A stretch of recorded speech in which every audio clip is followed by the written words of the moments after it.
guys, welcome back to my YouTube channel. So, like 1 or 2 weeks ago, I covered a case of the disappearance of Gianna and her sister's disappearance, which I did poorly. I did read articles and stuff, but it was hard to find information. But I said I was going to do another one, and I did. So this one really went thorough. Just so you guys, I have notes on, like, this is the one side, and each are double side on each side, so I have a lot of thorough notes because I did a lot of research on this case for this week. I'll also do another video this week. I don't know, that'll be up next week. So yeah, without further ado, let's just get on to the murder of Laci Peterson. When the time this case aired, it was a huge big deal. So I have a lot of research. Like, I have notes. This is one side, these two are double sided. So I have 5 things written down. So I'm gonna go looking at my notes here. And then there's a picture of Laci and her husband. So Laci Peterson. Laci Peterson was a 27-year-old woman who was described from friends and family on interviews that I saw, as this is over there, as a ball of energy, fun, social, bubbly, loving person. And Laci was 8 months pregnant with her and her husband, Scott Peterson's first child. Now, her and Scott met when Scott was working at a waiter, and Laci walked in one day and they met. And Scott Peterson was described as a charming, savvy, sensitive, and straightforward guy. Someone they would never really suspect. Now, Laci and Scott, they got married on August 9th, 1997. And their relationship at the start was described as love at first sight from friends and family, and they both shared dreams of being successful and having a family. Now, after they got married, they moved closer back to Laci's family, and Scott became a salesperson for a fertilizers company, and they seemed to have a perfect life. Never fought, in a perfect marriage. Now, on the day of Laci's disappearance, which was December 4th, 2002, now, I forgot to mention, when they got back, Laci was a sub-teacher. Now, Laci disappeared on August 24th, 2002. And here's the interesting part.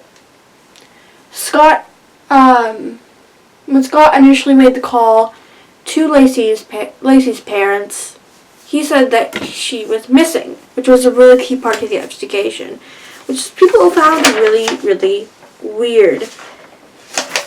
So the father called and reported to the police, and they took Scott in, not for really as a suspect questioning, just as questioning. And this is Laci's morning according to Scott.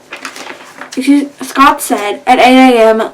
Laci woke up and turned on Martha Stewart, her favorite show, and she planned to walk their dog and went grocery shopping to prepare for Christmas and Christmas Eve. Now and then Scott came home and just made it there. Now, at the time they asked where Scott was, so Scott said that he was fishing at Barkley, I forgot how to pronounce it, Marina at the morning, instead of with his wife Laci, which I find weird. If your wife was 8 months pregnant, wouldn't you spend the day with her instead of going fishing? I found that extremely weird in the case. And he was there for 1.5 hours before coming home. When he arrived, the dog was there, but Laci wasn't. And he thought maybe she was out, so he took a shower, he did laundry, ate, and called Laci's parents and said that she was missing. And now, when I talked about the interview, they basically told him what I just told you in the morning. And but I would like to also note during the interview that he had no emotion. He was really calm and collective, which was weird because normally now it's calm and collective or crying or something, but he was just calm. And normally people ask questions like, can I have your card, what's next, blah, blah, but Scott just asked when he was leaving, no questions at all, which police noted as extremely, extremely weird. Now, they sent search parties out for Laci, and they searched the park where she said that they were walking the dog in the Peterson house. They searched the house, and they found Laci's keys, and the car was clean. At the start of their investigation, they brought Scott, and first, they said Scott agreed at the beginning for a polygraph. Follow-up call declined. They searched the horse. They also searched the horseback. After that, they searched the horseback's college doctors, anything at this point, and Laci's family was defending Scott. Now, Scott had media people all over his house because this was a huge story because it spread quickly on the news and across the country. Laci's friends set up hotlines, post pictures of her and Scott all over this. Now, I'd also like to note here, Scott was, now, by the start of this is when Scott was doing nothing at all. He was always back low, and I'll tell you why in a second. And he was behind the camera, lowly and under key, which he was doing nothing at all. And when I talked about the hotline room, they would call for tips. He would, when in a hotline room, he would see a picture of Laci and him and immediately take it down and say he doesn't want it up and see it, which people said was really acting weird. And that was definitely weird. And then police got a tip saying that there was burglary in Laci's and Scott's neighborhood the day of Laci's disappearance. They thought Laci might, this was a theory that first happened but quickly died down.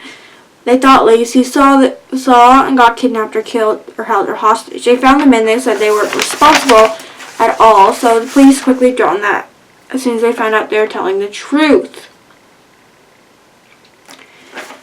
Now, let me get into another one.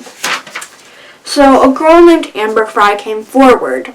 Now, Amber claimed that she was in a relationship with Scott Peterson, and her friend told her about a Laci Peterson that was her boyfriend's. So Amber called the police, and they claimed they had a relationship. The police went to her house, obviously, like as you would do, and showed the picture from their holiday Christmas party. So the police and Amber set up a plan to record their phone calls, and Amber said he would call her every day. Now, their relationship. Amber said that they met through a mutual friend, since she was a massage therapist. Amber asked Scott in the beginning if he was married, Scott, or had kids. Scott immediately said no to this, and Amber found out Laci's friend. December 9th, 2002. At Amber's house, Scott told her that he was sorry he lied to her, but he was once married, and it was the first Christmas without her. And this was 2 weeks before Laci's disappearance, so that was really random. And now, the day of Laci's candle ritual, he called Amber and told her he was in Europe doing business and traveling when he was doing something for his wife. Now that is really fishy. Now, another note, some people didn't notice, another video case what I said. And now, in phone conversations, Amber would said he would talk about their future and having possible kids with Amber because Amber already had a kid. Now we go back to January 3rd, 2003. Amber became public with her that the first police sat down with Laci's family, and Laci's mom broke down and said, why did he have to kill her? Which is a really bold statement, I find. And she said it was romantic, and she was crying, so she was immediately ruled out as a suspect. Now, the neighbor said the day Laci went missing, Scott had gone to her house and asked if she was there. Scott said he was playing golf. which completely bold the statement before, and then Scott became untrustable. Now, what was Scott doing at the time of this? I can tell you right now. Scott was not acting at all like that. He sold Laci's car and acting as if his wife would not come home. Now, on April 13th, 2003, the body of Laci on April 14th was found, and their unborn child Connor was washed up on the San Francisco Bay. And that was right next to the marina where he said he was that day. And they found Laci on the 14th. Now, police immediately went to get Scott, and when they found Scott, police found Scott with $15,000 in cash, camping stuff, his brother's driver's license, knife, and planning to leave, and they arrested him on the spot. Now, at the end, he was charged with 2 counts of first-degree murder and tampering with evidence. He pled not guilty and never took the stands. In court, Scott did not cry when everyone else did. I would like to note that. And here's what I find. After arrest, Scott kept calling Amber Fry, but she did not pick up. And he said he was sorry and everything with that, but she just didn't pick up. People were cheering when he got arrested, for the case was finally closed.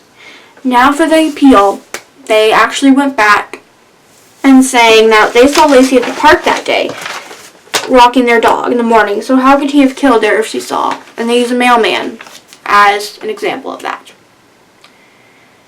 So personally, I don't know what to think about that, because, I mean, she could have been killed before or earlier, but they said that contradicts their evidence, but he's still in death row right now to this day.